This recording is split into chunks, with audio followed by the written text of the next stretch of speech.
Have you ever listened to the Chris Cornell album that was produced by Timbaland? I don't know who I'm speaking to right now, so the basics are this. Chris Cornell was the lead singer for 90s grunge behemoth Soundgarden, and later went on to become the lead singer for Rage Against the Machine 2, also known as Audioslave. If the man was still alive today, I'd venture to guess that his next project would be called something like Music Bath, or Hearable Servant. Timbaland is a huge can of worms for me, so I'm just going to crack the lid and say that he's a hip-hop cum pop producer cum live streamer? And he's responsible for some of these hits.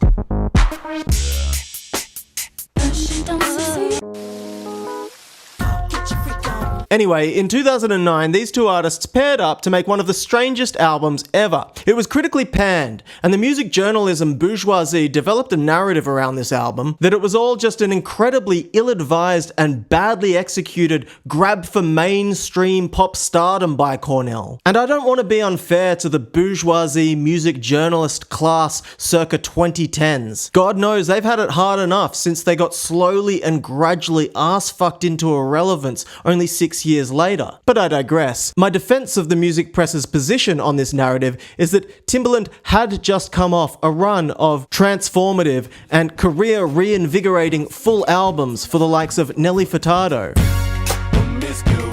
and Justin Timberlake.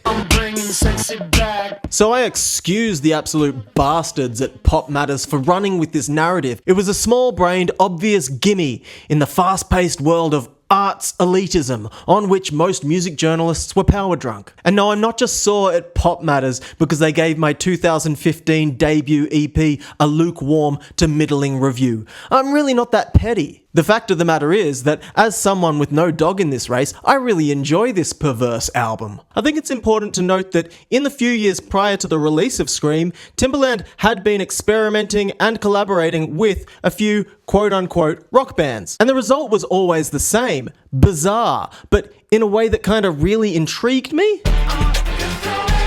This one I would call a success.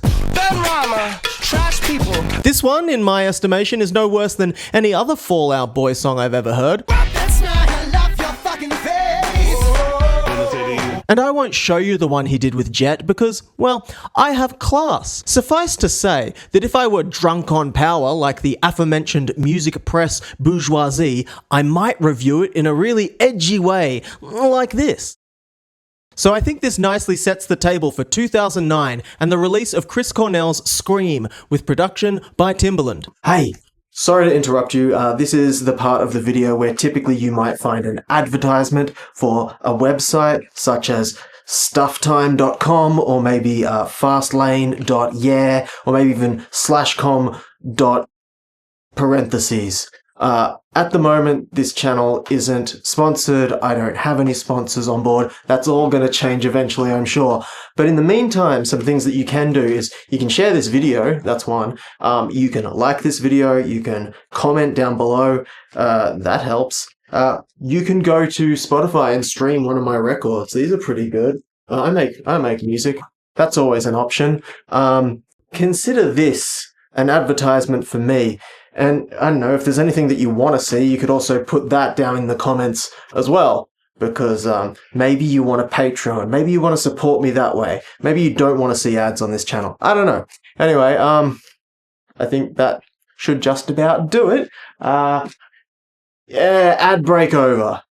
So you've got this weird combination of Chris Cornell from Soundgarden and Timbaland from every pop hit from 2005 through to 2010 coming together to make this very strange album. And as a true contrarian, I actually like it. Let's get into why. The top layer of this hill on which I'll gladly die is that these songs are super catchy, super hooky, yes, super cringe, but unbelievably enjoyable to listen to. I have so many critiques of this album, which I'm about to go through in great detail, but I want to stress that whilst it may sound as though I'm absolutely reaming this record, I'm not. It's just that all of my critical opinions of Scream sort of coalesce together to describe this incredibly singular listening experience, one which you're not going to find anywhere else, or probably ever again.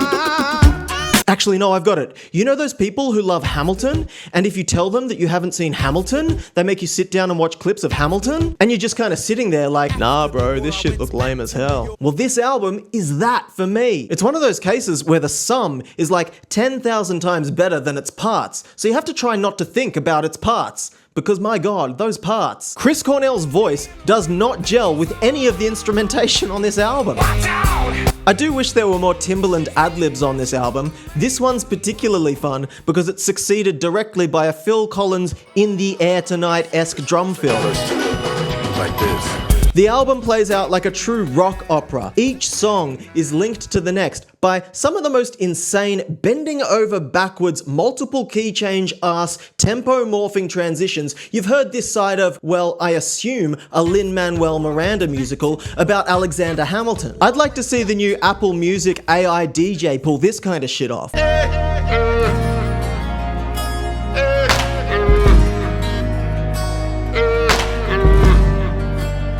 You ever walk into a Guitar Center type Beats store and go to the producer/DJ section and meet the sales rep who's getting paid a huge commission to move that whack-ass looking Yamaha all-in-one synth/sequencer/workstation in the very lame looking metallic silver with way too many knobs and dials and faders on it? Nah bro, this thing does it all. It has drum sounds, keyboard sounds, guitar sounds, choir sounds. It's the only keyboard you need. Well, I guarantee that every single sound on this album comes from one of those. So to summarize, I want to ask a question. Why do we consume art? Is it to be entertained? Is it to be provoked? Is it to be emotionally altered? I think it's all of these things and more. And at the end of the day, Chris Cornell's Scream hits me. And I'm man enough to say that I have been listening to this album on and off for over 15 years and loving it despite the insane list of shit that I just laid out. And Chris Cornell killed himself. So if you don't like this album, you're a real heartless piece of shit.